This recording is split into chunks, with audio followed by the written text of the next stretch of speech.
Let's talk about my thought process behind this menu design. First, I use the main color to frame the actual menu info.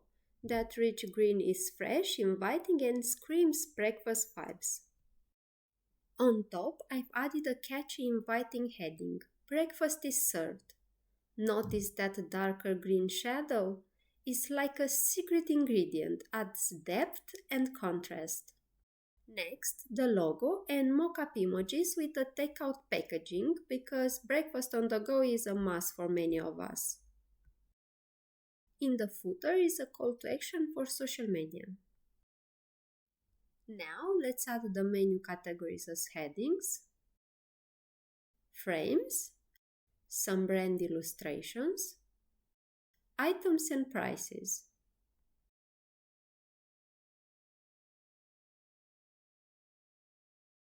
So, would you dine here based solely on this menu design?